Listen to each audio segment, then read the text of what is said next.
Can you pull up the Johns Hopkins article? I just want to read this and get Jordan's that article. Yeah. So here's CNN, MSNBC, New York Times, WAPO, Washington Post completely avoid Johns Hopkins study finding COVID lockdowns ineffective. FYI, would you say Johns Hopkins is a conservative organization like Hoover Institute? No. Or Heritage? They're not, Johns right? Hopkins is one of the most reliable medical, scientific research enterprises, universities in the world, bar none. That's very important for people Johns to know because Hopkins sometimes is you're extremely like, reliable. Yeah. So it's not like it's a CNN No, or a this Fox is where like you know where this is Harvard, Oxford, Cambridge level. Johns Hopkins, especially in the medical domain. So watch this. ABC, CBS, NBC also ignored the anti-lockdown study. So go up, let me read this.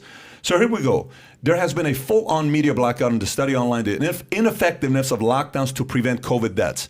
According to Johns Hopkins University meta-analysis of several studies, lockdowns during first COVID wave in spring of 2020 only reduced COVID mortality by 0.2%. That is not a lot. In US and in Europe, while the meta-analysis concludes that lockdowns have had little to no public health effect, they have imposed enormous economic and social costs where they have been adopted, the researcher wrote. In consequence, lockdowns policies are ill-founded and should be rejected as a pandemic policy instrument. If you can go a little higher, I want to read the next two, and I'll get Jordan's thoughts. However, the Johns Hopkins study received no mention on any of the 5 liberal networks this week, according to Grabian transcripts. CNN, MSNBC, ABC, CBS, NBC all ignored the anti-lockdowns findings after having spent much of the pandemic shaming red states with minimal restrictions and events deemed by critics as super spreaders. It wasn't just the networks avoiding the study. The New York Times, the Washington Post, the Associated Press,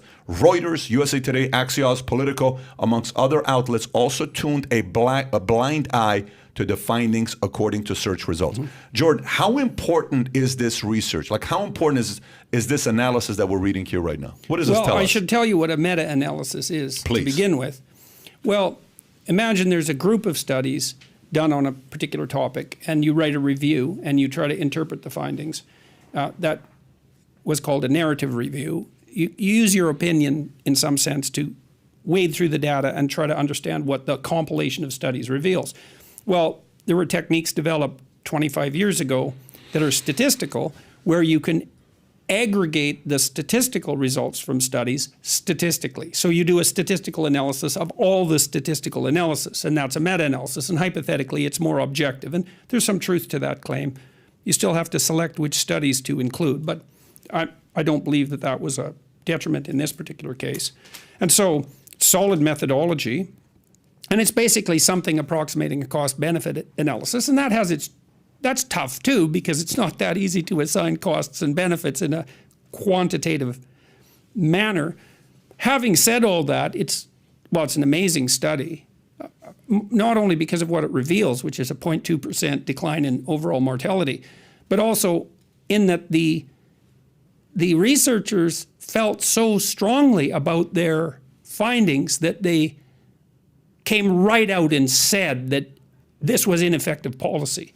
And that isn't that common for researchers who generally hold off on drawing that sorts of conclusions. They kind of lay out the facts. Not a black and white. They're typically not going to come out as black and white, is what you're saying? Yes, okay. Exactly. And so that's really something. We rushed to imitate a totalitarian state in panic. And the consequence of that, according to this study, was there's nothing positive about it. Now, I've talked with some Democrats about this study because they were paying attention to it, and their response is something like, well, it did help control hospital overrun.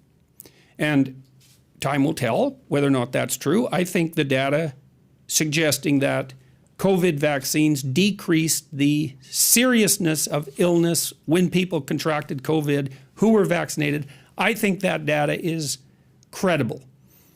I could be wrong about that because things are being done in a rush, and it's very difficult to draw appropriate scientific conclusions in a rush. But I think the bulk of the information suggests that.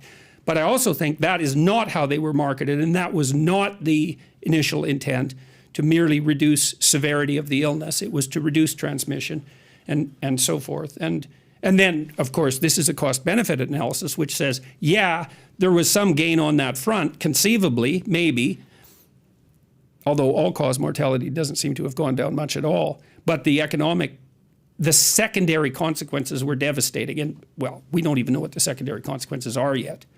You know, here's one secondary consequence, which is revealed in what you just read. The collusion of the press and the government. Like, how do you know that's not worse than the epidemic? It could easily be worse than the epidemic, or the idea that now we've been coerced into having to share our medical information with people all through the bureaucratic hierarchy, all the way down to servers in restaurants. So we've trained people that that's okay to ask and also to offer. Is that worse than the pandemic? Well, these are arguably, all of this involves violation of our fundamental rights. Where's the evidence that that's not worse? Well, we're going to see it play out. Well, the collusion between the press and the government, that's so intense in Canada, as I already said. When the ex-premier of Newfoundland wanted to launch his constitutional challenge, he couldn't use a mainstream news source. I mean, that's a bloody catastrophe. Much as I dislike CBC, which is a lot, by the way, I think that it's an absolute catastrophe that it's come to that.